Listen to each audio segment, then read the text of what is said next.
Gloire à toi, louange à l'Esprit Saint. Saint-Esprit, nous te lèvons encore ce matin. Merci parce que tu es là pour nous enseigner. C'est toi que Jésus-Christ nous a laissé comme enseignant. C'est toi le révélateur de la pensée de Christ. Merci de t'élever en moi et de parler à travers le texte.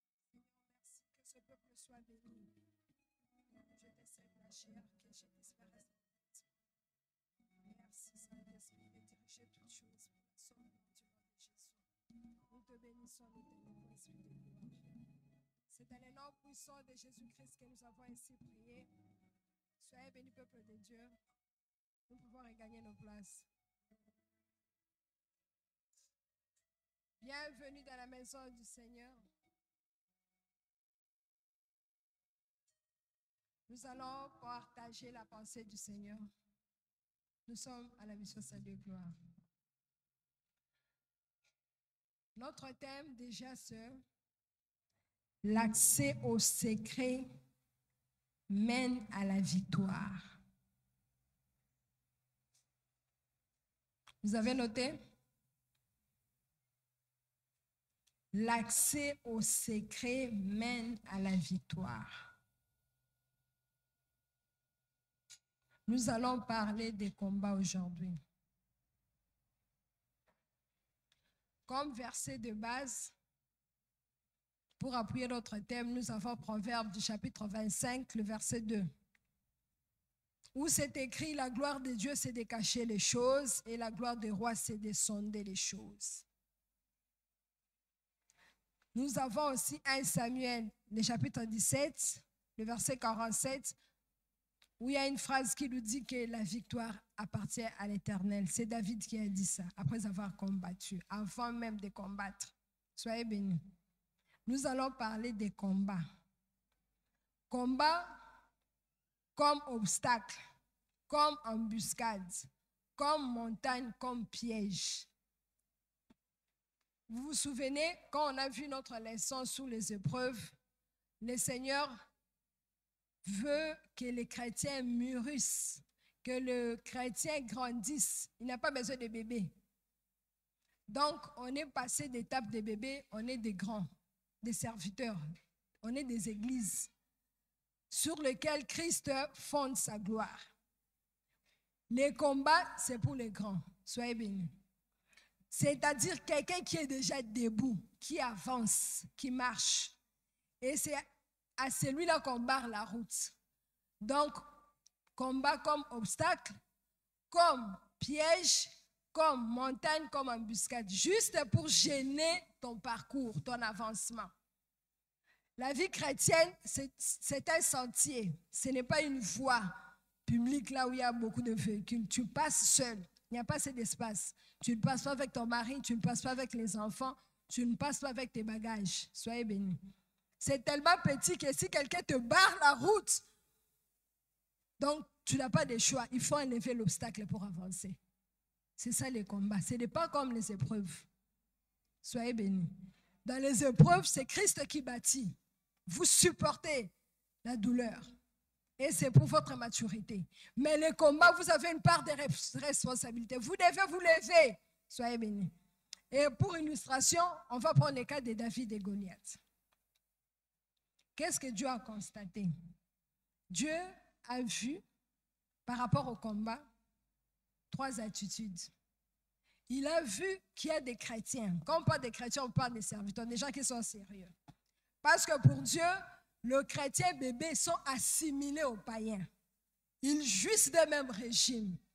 Ils ont un même comportement, ils sont esclaves. Soyez bénis. Quand Dieu parle de chrétiens, il voit les gens responsables. Les gens sérieux qui sont en train d'avancer. Soyez bénis. Qu'est-ce que Dieu remarque? Quand il y a les combats, il y a de ceux-là qui reculent, qui ont peur. On ne va pas tout lire. Le texte de 1 Samuel 17. C'est là qu'il y a l'histoire de David et Goliath. C'est très long. Mais en gros, vous connaissez de quoi ça parle.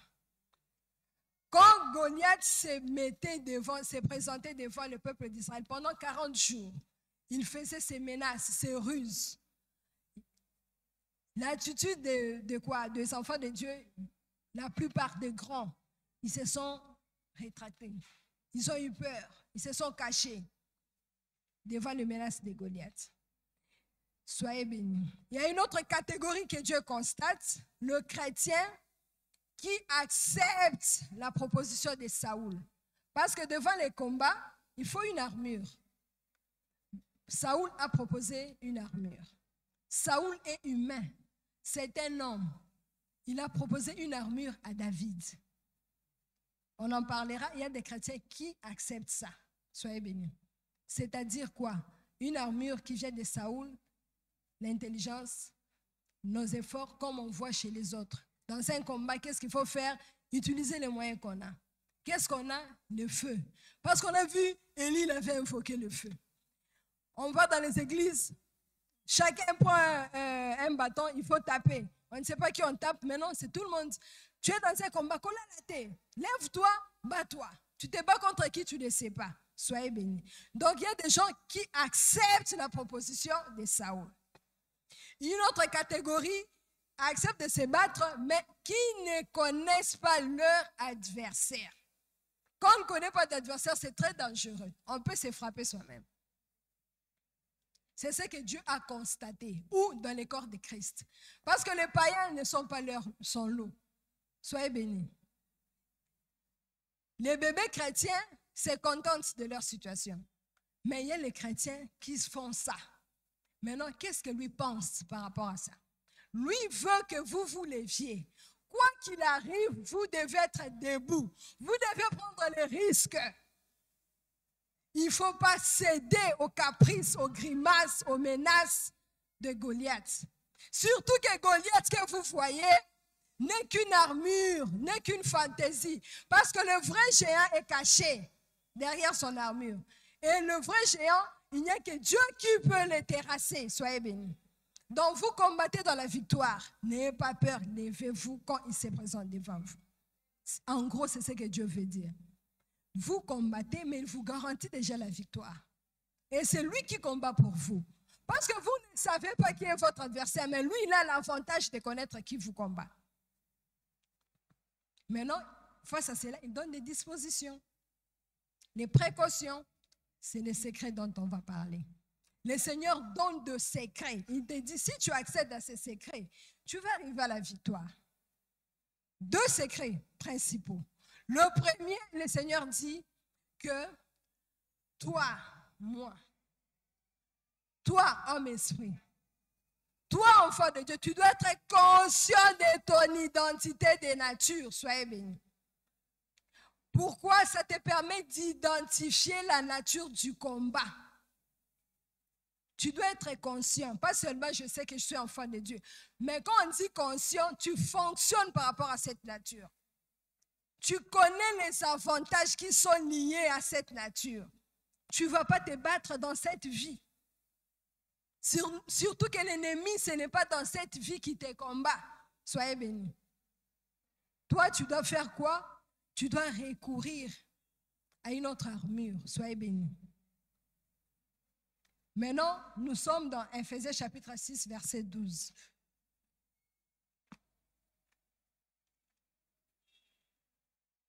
Éphésiens chapitre 6, le verset 12.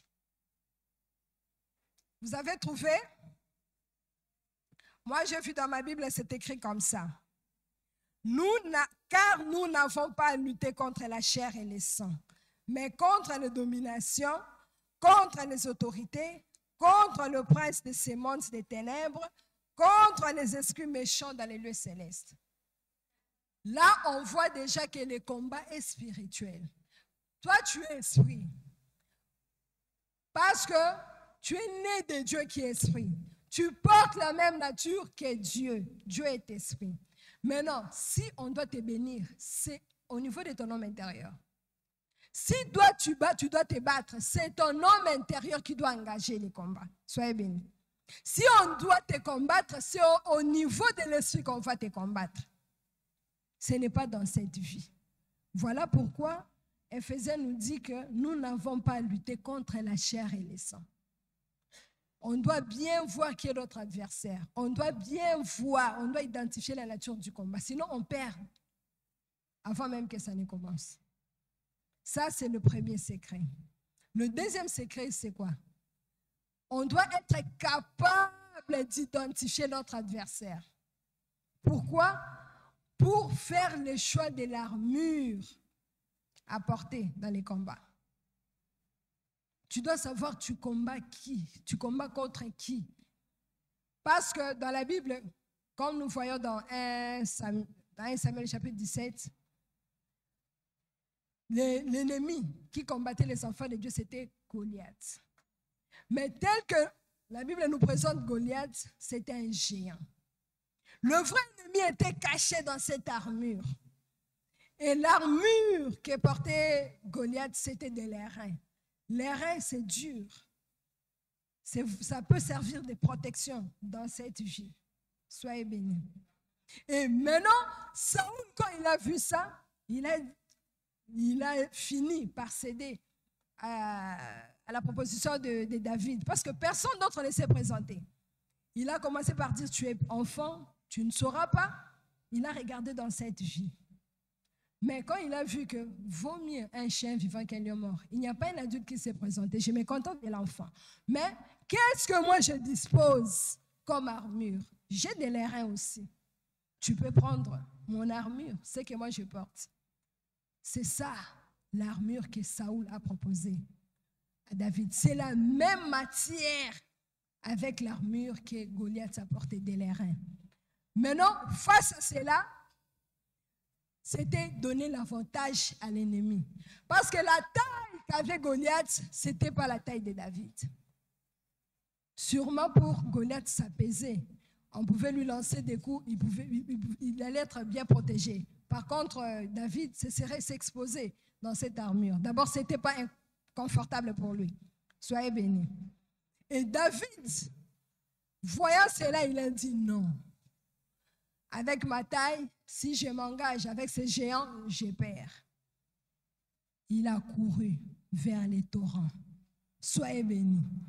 C'est qu'on nous a enseigné l'invisible. Il est parti voir les sondeurs des profondeurs. Jean chapitre 7, le verset 37 à 39.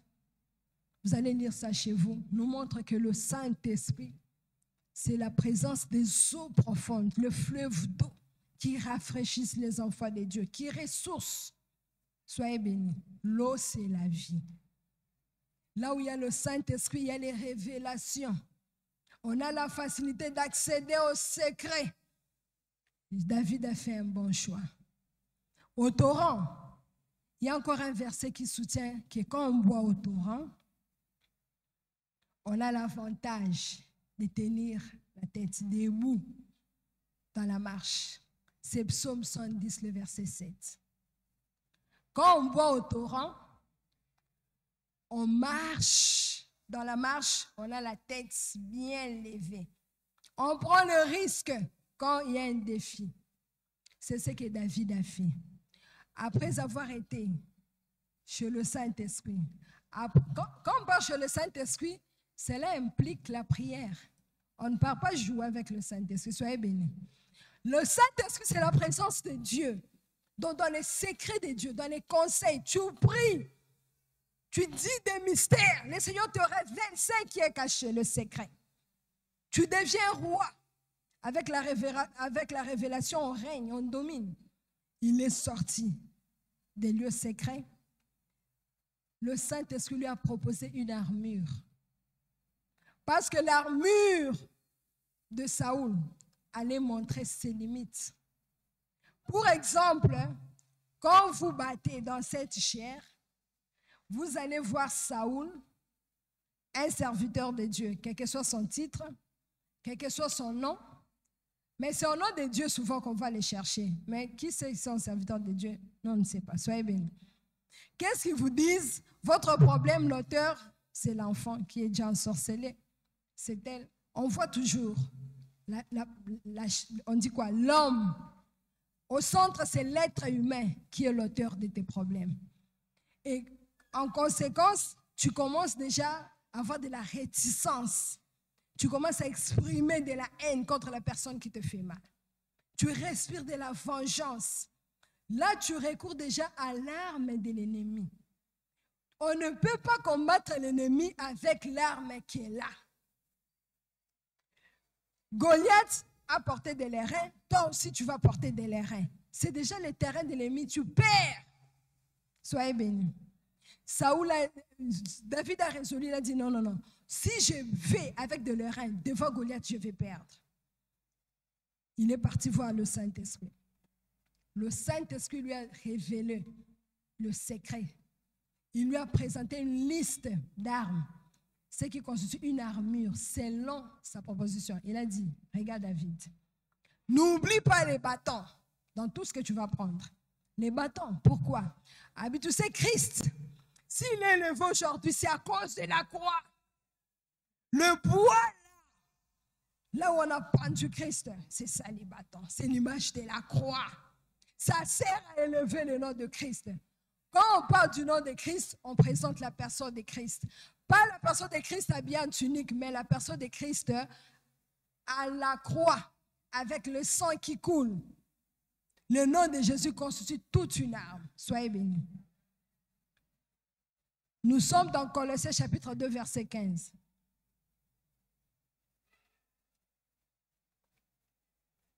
Colossiens chapitre 2, le verset 15. Vous y êtes? Dans ma Bible, c'est écrit ceci. C'est Jésus-Christ. Il a dépouillé les dominations et les autorités et les a livrées publiquement en spectacle en triomphant d'elles par la croix. La croix de Christ, c'est toute une arme. Quand nous croyons que Jésus-Christ est Seigneur, il est Sauveur, on croit qu'il est mort. On croit qu'il est ressuscité. C'est déjà une arme. Croire en Jésus, c'était l'avantage devant l'ennemi. On va se présenter devant l'ennemi en tant qu'enfant de Dieu. Soyez bénis. Et quand on appelle le nom de Christ, Christ se présente avec le plaid, on voit le sang de Jésus qui constitue une arme. Le plaid de Jésus, la chair de Christ, c'est toute une arme. Mais que le Saint-Esprit vous révèle quand utiliser comment. Soyez bénis. Nous sommes dans 1 Samuel, le chapitre 17, verset 40. 1 Samuel, le chapitre 17, le verset 40. C'est tout le chapitre de quoi? Le chapitre 17 qui parle de ces combats. On ne va pas tout lire. On prend ce qu'on ne lit pas, vous allez lire chez vous. Dans le verset 40, là, c'est l'armure que le Saint-Esprit propose à David. David prit en main son bâton. Il choisit dans le torrent 5 pierres polies et les mit dans sa gibecière de berger et dans sa poche. Puis sa fronde à la main et s'avança contre les Philistins. Ça, ce sont les éléments que David a pris pour aller affronter Goliath.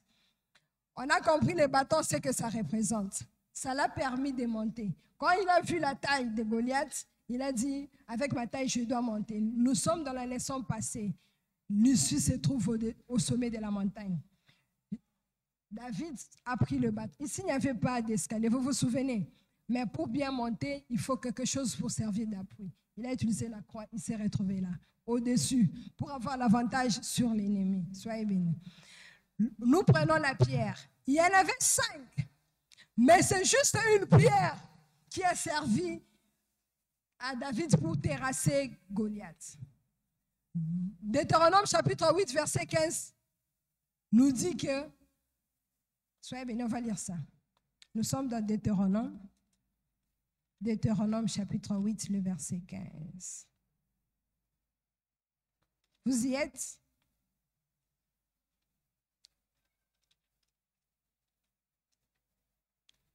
Deutéronome chapitre 8, le verset 15. Dans ma Bible, c'est écrit comme ça, à propos des enfants d'Israël. Qui t'a fait marcher, on parle au peuple d'Israël. Le Dieu qui t'a fait marcher dans ces grands et affreux déserts, où il y a des serpents brûlants et des scorpions, dans les lieux arides et sans eau, et qui a fait jaillir pour toi de l'eau du rocher le plus dur. Les rochers les plus durs, c'est l'une des pierres que David a pris. Il a choisi le plus dur. Pourquoi? Il devait faire face à des lérins. Le casque de Goliath était fait de lérins. Alors il fallait quelque chose de dur, plus que lérins, pour percer et atteindre le front David a choisi Jésus-Christ lui-même. Soyez bénis. Nous sommes dans 1 Corinthiens 10, 4. 1 Corinthiens chapitre 10, verset 4.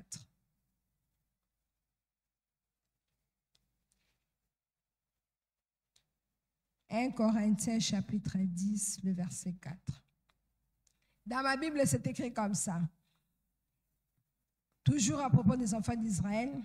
Et qu'ils ont bu tous le même breuvage spirituel, car ils buvaient à un rocher spirituel qui les suivait. Et ces rochers étaient Christ. Soyez bénis. En conclusion, les rochers les plus durs, c'est Jésus-Christ lui-même. Il est le rocher des âges. Il a existé avant le temps. Il n'a pas commencé avec Marie. Soyez bénis. C'est lui qui a éprouvé le peuple d'Israël. Il est la force de celui qui est faible. Quand tu te vois limité, recours à Christ. Il est le bâton dont se servent les personnes avec handicap pour s'appuyer. Tu vois tes faiblesses là, appuie-toi sur Christ. Quand le monde se moque de toi, prends Christ comme appui. Tu vas arriver au-dessus. Ils vont te voir, ils vont changer leur langage. Il est le rocher le plus dur. C'est lui Christ. Soyez bénis. Et on lui a donné le nom le plus élevé. On comprend que c'est le nom même de Christ. Parce que quand on fait appel à ce nom, il se présente. Soyez bénis. La troisième arme, c'était la gibecière. Vous êtes toujours dans 1 Samuel, hein? Ne perdez pas ça. Il y a la gibecière, un petit sac là, qu'on peut porter partout facilement. C'est la grâce de Dieu dans la vie de l'homme. Ça constitue une arme. Ça constitue un moyen de sécurité. C'est toute une garantie de sécurité. Si David s'est levé devant Goliath, c'est parce qu'il a expérimenté des choses.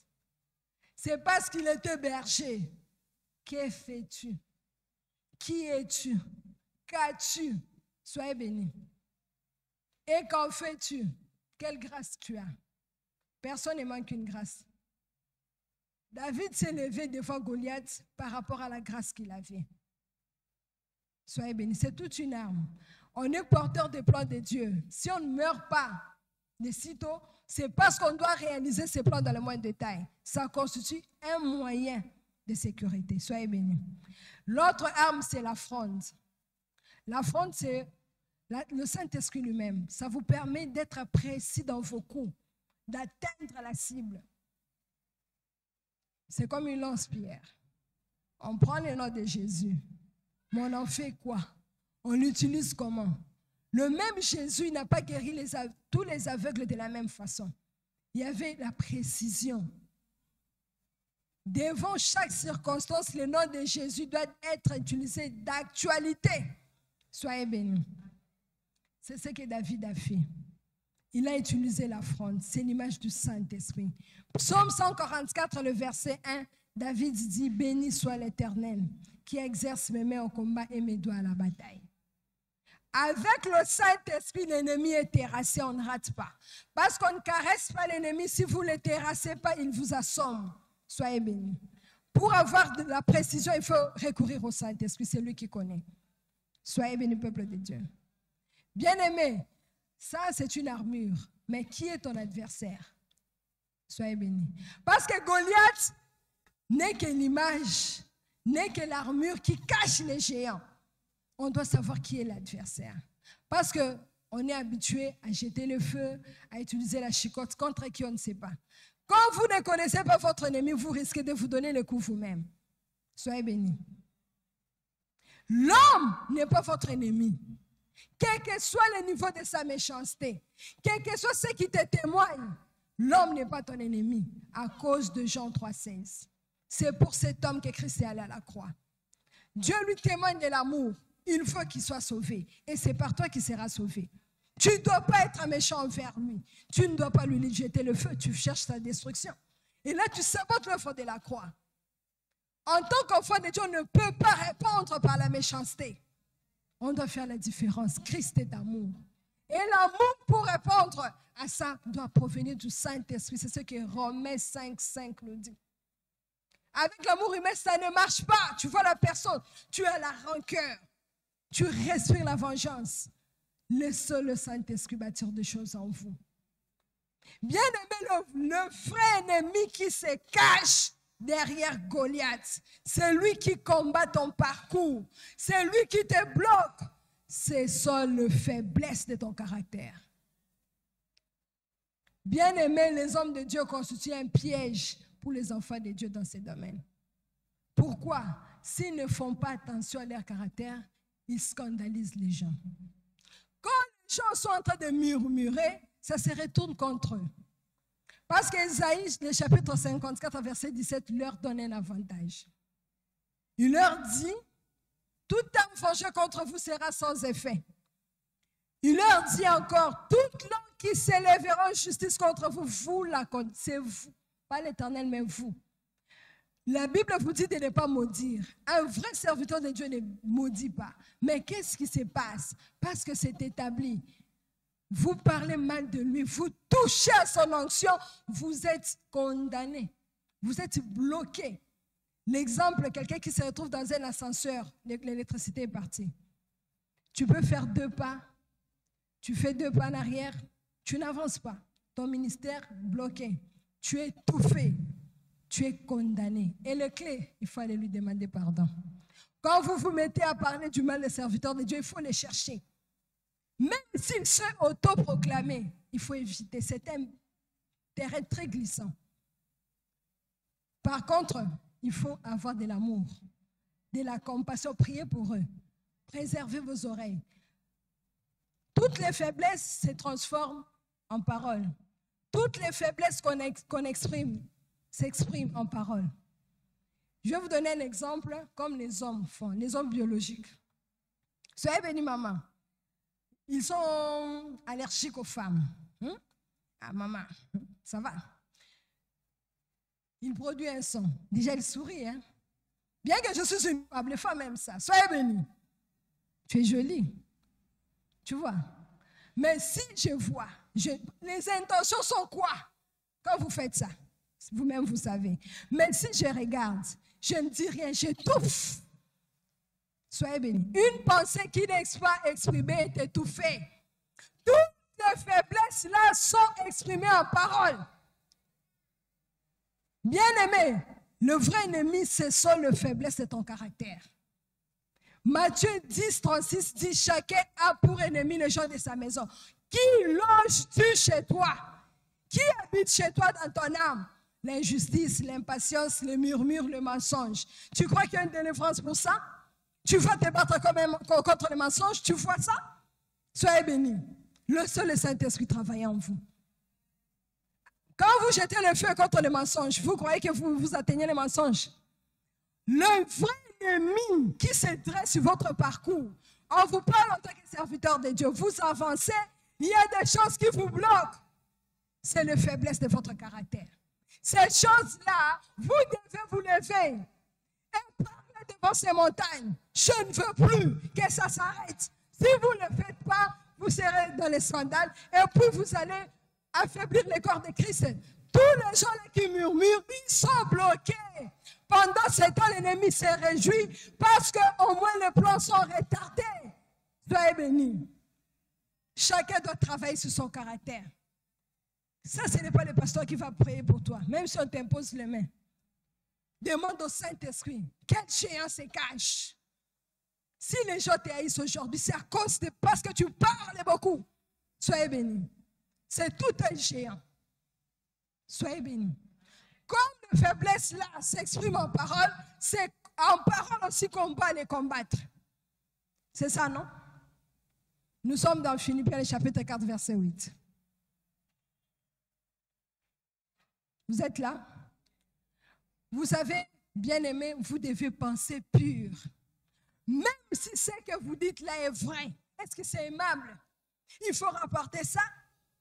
C'est pour quel objectif? Un enfant de Dieu doit penser pur. Quand tu penses mal, tu tombes dans le piège de l'ennemi. Tu vas prier en langue, tu vas donner tes offrandes, tu es bloqué, tu as touché à l'onction de Dieu. Laissez les hommes de Dieu être jugés par Dieu lui-même. On ne les justifie pas, on doit prier pour eux. Parce qu'ils sont combattus de le sein de leur mère. Regardez l'exemple de Jésus. Jésus constituait une menace, il était bébé. Moïse, l'ennemi voit ce qu'il va faire, il va empêcher. C'est pour cela, vous qui êtes parents, prenez soin de vos enfants, pas seulement avec du chocolat. Montrez-leur la parole de Dieu. Priez pour eux. Dieu sera content de vous si ces enfants réalisent les plans dont ils sont porteurs. Les maris, les femmes à côté, c'est pour aider les gens à servir Dieu et non pour étouffer. Travaillez sur vos faiblesses. C'est ça l'ennemi. Vous avez élevé des géants dans tous les domaines de votre vie. Vous cherchez des délivrances, vous jetez le feu contre qui? Vous chicotez qui? Des fois, vous vous chicotez vous-même. Parce que c'est les mensonges qui est votre ennemi. Mais non, on vous a dit c'est votre tante, c'est votre mari. Vous focalisez votre attention sur l'ennemi qui n'est pas votre ennemi. L'homme, c'est l'ami de l'homme. C'est la main d'œuvre de Dieu. Soyez bénis. Le sang de Christ est écrit en faveur des païens. Qui t'a établi juge? Ce que vous devez faire, c'est travailler votre caractère. Ephésiens 4, 29 vous dit qu'il ne sort de votre bouche aucune mauvaise parole. Si vous pensez pur, vous n'allez pas parler impur. Si les gens se retrouvent dans les scandales, c'est parce qu'ils ont de mauvaises pensées. Et les mauvaises pensées viennent de mauvaises fréquentations. Vous écoutez l'impureté, l'immoralité. Soyez bénis. L'ennemi est content, il sait qu'il vous bloque. Et là, c'est les serviteurs de Dieu qui sont des pièges pour le corps de Christ. Parce que, quel que soit votre degré d'onction, ça ne fait rien à l'ennemi. Il s'en fout. Il sait qu'il va vous avoir dans une petite chose. Vous êtes ennemi de vous-même. Arrêtez de jeter le feu. Jésus-Christ a défendu à ses disciples. Dans Luc 9, 51 à 50. Si vous ne savez pas quel esprit vous anime, vous jetez le feu à qui? Contre qui? Contre quoi? Est-ce qu'il faut se comporter comme Élie a brûlé les gens? Il a brûlé les victimes qu'on avait mis là-bas, non? Vous jetez le feu sur les gens, vous maudissez les gens, vous chicotez les gens, vous citez leur nom dans le mal, dans les noirs, dans l'obscurité. Et vous vous dites chrétien, soyez bénis. Quand vous vous mettez seul là, vous parlez mal de votre pasteur, il n'est pas là. Mais vous êtes condamné. Il ne vous a pas maudit, il n'a rien dit sur vous, mais vous êtes bloqué. Pour vous, le thermomètre de la bénédiction, c'est votre véhicule et votre maison. Vous mangez bien, mais vous êtes bloqué spirituellement. Vous êtes bloqué. Ce que vous devez faire, c'est identifier votre adversaire. Votre adversaire, ce sont les faiblesses de votre caractère. Comme ça s'exprime en parole, corrigez votre langage. Parce que c'est là que l'Éternel vous a donné le pouvoir de lier et de délier. Ce n'est pas la même bouche-là qui va déclarer le Congo béni, la même bouche-là qui va dire le contraire. Soyez bénis. On va faire une déclaration. Soyez bénis. Nous sommes dans Ephésiens 4, 29.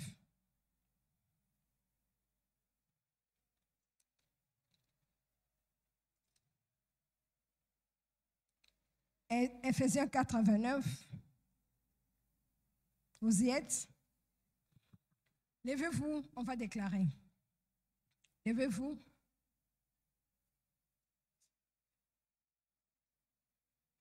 Chacun prend sa Bible. Vous allez lire dans votre Bible aussi. Ce qu'on est en train de faire, la parole de Dieu est un médicament. Moi, je vous donne juste comme une première dose. Vous allez prendre ce traitement pendant au moins 3 mois. Même si vous priez en esprit, vous déclarez, rassurez-vous que vous avez fait cette déclaration au moins 3 fois la journée. Pourquoi? On doit corriger les sons qui sortent de notre bouche. C'est ce qui nous bloque. On peut penser négatif, mais tant qu'on n'a pas donné le temps au son là, il n'y aura pas de signe. Soyez bénis. On va changer notre façon de faire, on va avancer. Le Seigneur veut qu'on avance. On se bloque nous-mêmes. Soyez bénis. Nous sommes dans Ephésiens 4, 29. Vous allez répéter après moi en lisant. Vous allez retenir ça. Soyez bénis. Père Céleste, dans le nom de Jésus-Christ, je te loue, je te bénis. Gloire à toi, louange à l'Esprit Saint. Merci Seigneur. Je me tiens en qualité de ton serviteur. J'ouvre ma bouche et j'établis au nom de Jésus-Christ qu'il ne sorte de ma bouche aucune parole mauvaise. Mais s'il y a lieu, quelques bonnes paroles qui servent à l'édification et communiquent une grâce à ceux qui l'entendent. Nous allons dans Philippiens chapitre 4, le verset 8. Ce n'est pas loin. Vous êtes là? Nous continuons. Merci Seigneur. Je déclare que tout ce qui est vrai, tout ce qui est honorable, tout ce qui est juste, tout ce qui est pur, tout ce qui est aimable, tout ce qui mérite l'approbation, ce qui est vertueux et digne de louange est l'objet de mes pensées. En Jésus-Christ, merci Seigneur. J'établis ces choses. Je les vois s'accomplir de maintenant dans ma vie. Au nom de Jésus-Christ. Amen. Bien-aimés, c'est ça les traitements. C'est ça les combats spirituels. Il n'y a pas d'autre combat. Quand on a vu les armes, on n'a pas vu le feu. Attention à faire des choses parce que Saoul vous dit de faire. C'est ça Saoul. Recourez au Saint-Esprit. Vous avez une arme entre vos mains. La grâce que Dieu vous a donnée. Qu'est-ce que vous en faites? Vous avez fait tous les devoirs. Tout le monde a déposé les papiers. On a demandé la grâce. Qui l'a pas fait? Soyez bénis. Est-ce que vous m'avez compris? On vous a demandé d'écrire sur